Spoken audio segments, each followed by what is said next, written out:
Okay. We are moving into our third real unit, right? Because our other stuff had been kind of review. And so we had our non-contact forces that work invisibly at a distance. And then we have our contact forces that work with a touch. Now we're going to move on and talk about potential energy. When you guys think of the word potential, what do you think of? Raise your hand if you, like, something pops in your mind. If you've heard somebody use that word or something that might happen. Yeah, definitely. What do you think, Sarah? Okay, good. Something that is able, like the possibility is there. So, do you guys think that I have the potential probably to be the best basketball player in the entire world? Just looking at me. Yeah. No. You got this, Miss Tobin. Yes, you can do it. No. Now, if you look at me or you look at LeBron, who do you believe had, well, he's already done it. Let's see. Me or, he's already done it too.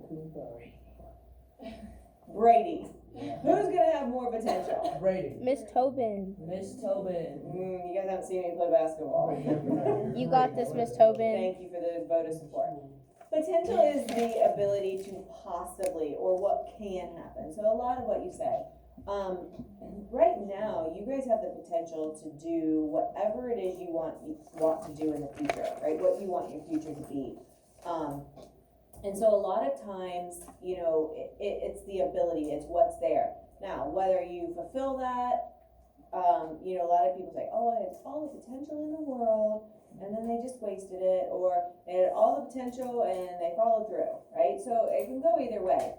When we're talking potential in science, we're talking about the energy of position or the energy that something has the capability of doing. So the position or maybe even stored up energy, okay? So there's two types. There's potential, which is what this whole unit's about, and then there's kinetic. And kinetic is all about movement. Potential is all about, like, it has the ability to do it, but it's not actually doing it, all right? So energy itself is the ability to cause motion or to create change. Pretty simple, very broad. There are all kinds of energy: light energy, sound energy, heat energy, motion energy, which is kinetic, right? Electrical energy, all kinds of different types of energies. All of those things have the ability to either cause motion or to create some kind of change, and that's what it all comes down to. And so it can be transformed or transferred, but it's never created and it's never destroyed. So the total amount of energy that we have in our universe right now is the exact same as it was 4 billion years ago, as soon as the universe was created. The world. I know. So a lot of times it seems like some of that energy is lost or destroyed. What it's really done is probably transferred into a form that is not as visible, not as easy to detect, or maybe just it's kind of like wasted energy. So it seems like what you put in isn't exactly what you get out in a way. And we'll look at some of those examples, and we'll have a couple labs that'll show this too. Okay. And so we have our two main categories: kinetic energy, which is anything moving, and then potential energy, which is stored up energy or energy because of something's position.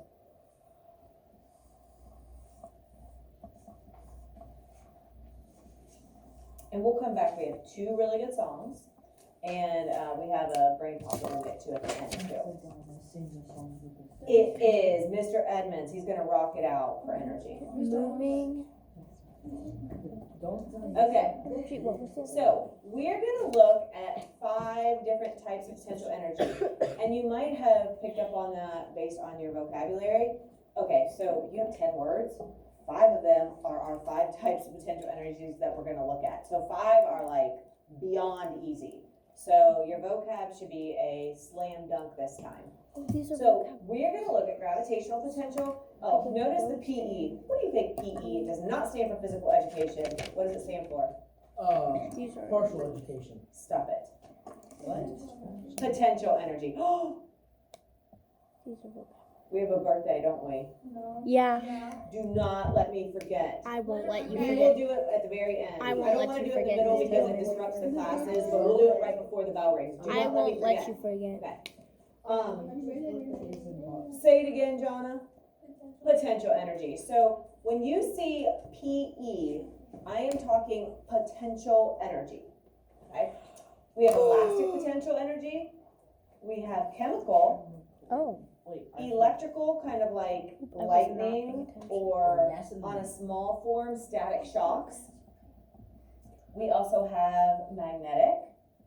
So look, we have our 3 non-contact forces here. We've already learned a bunch about non-contact forces. Those ones that work invisibly through that force field, that fart funk, right? I told you, you guys will remember the fart funk forever. These So ones these don't. 3, everything that we've already learned holds true, which is awesome because you guys did great with that unit. So that is gonna be part of helping you do really well with this unit. Everything that we've already learned has not changed. We're gonna use that and just kind of put the potential energy spin on it, okay? So gravitational, you can see, has something to do with being up high. Elastic, stretching. Chemical, we're looking at forms of fuel, maybe battery, anything that's stored up. Food is actually chemical potential energy. And then electrical, like lightning, possibly static shocks, and then magnetism for our magnetic potential. So we're gonna go through each of those 5 types, okay? And we're gonna look at the specifics and look at the important things for each one. So GPE, which is what the abbreviation for gravitational potential energy is, GPE, 'cause that's a lot to write, is the energy that something has because of its position, okay?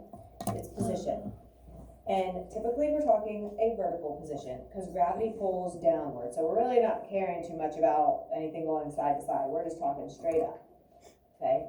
And we have to compare it to the frame of reference, which like 99% of the time it's gonna be the ground.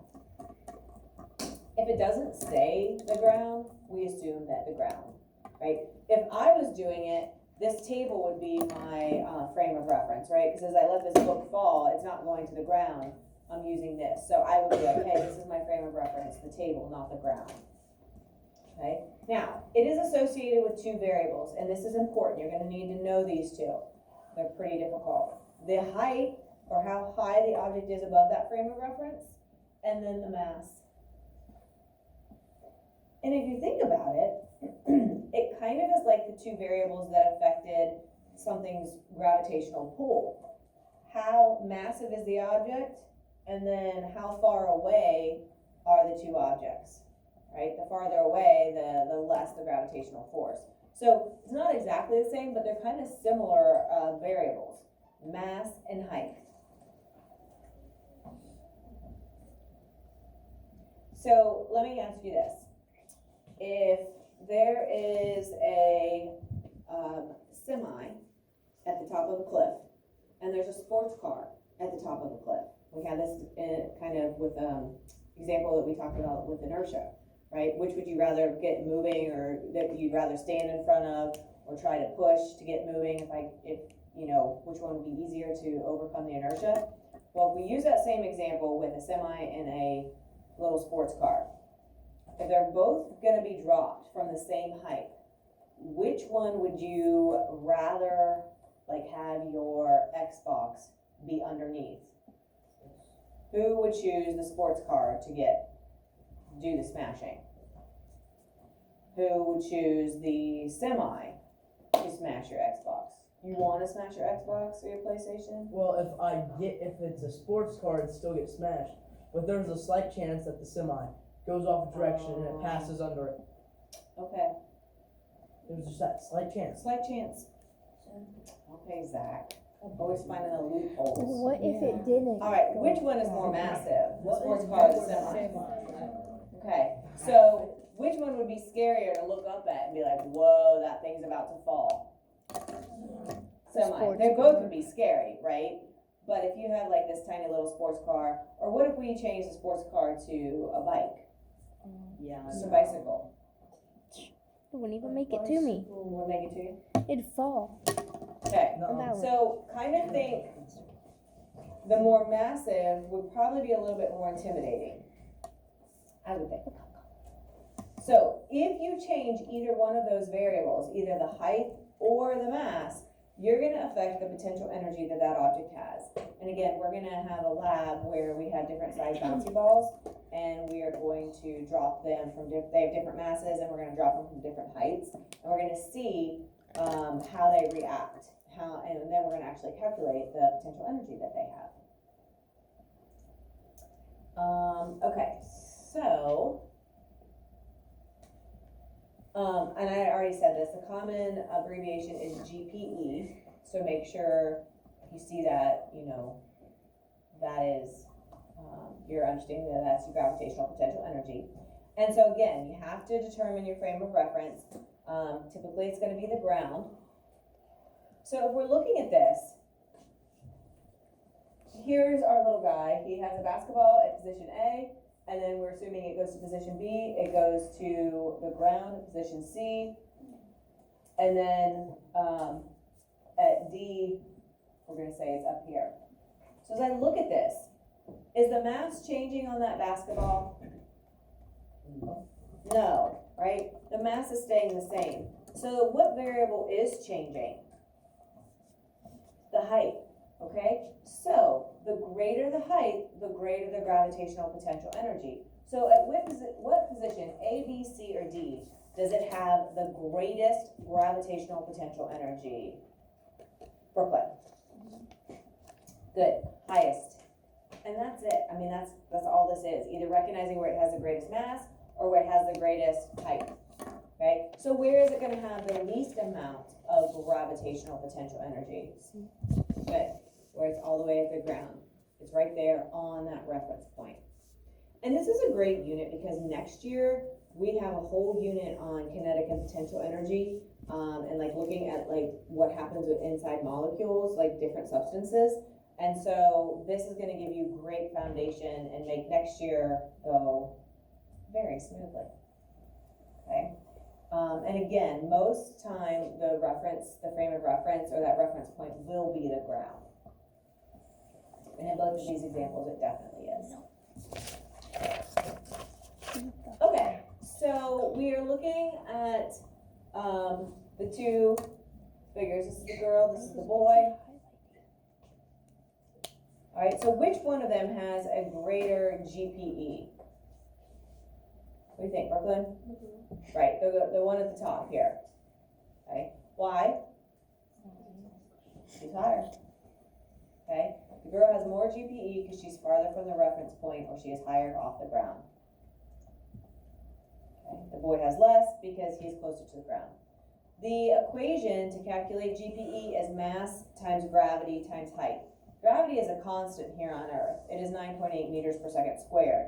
So if you change the mass, or if you take the mass, times it by 9.8 and times it by the height, that's your GPE. Well, if you're at the frame of reference, then your height is 0. And remember, anything times 0 is 0. So even if you have a mass of 75 kilograms times 9.8 meters per second squared times 0, the whole thing is going to be 0, right? And so if you have no height, then you have no GPE. The higher you go, the more potential something has to fall. And that's the key behind this. Okay.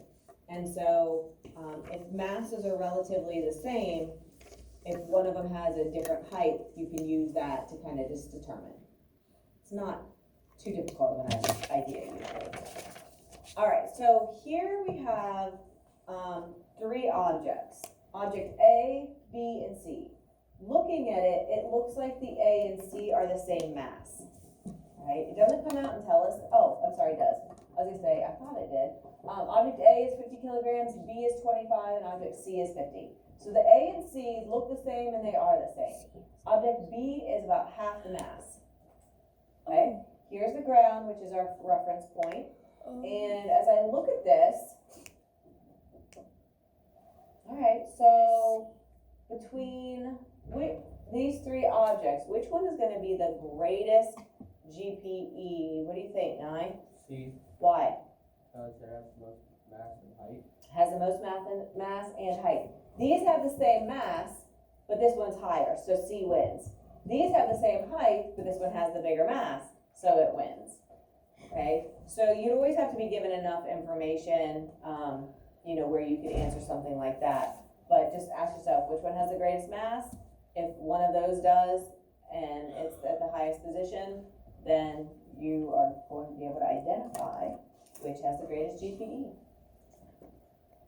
Okay, C has the most. Now, without knowing the exact height, we couldn't tell between these two which one has more GPE, right? Because this has a greater mass, but this has a greater height. So, we would need a little bit more information to determine that. Okay, so all you have to do and all you have to remember, compare mass and height. That's it. Pretty simple? Good. All right, so we are going to stop there and get to our videos.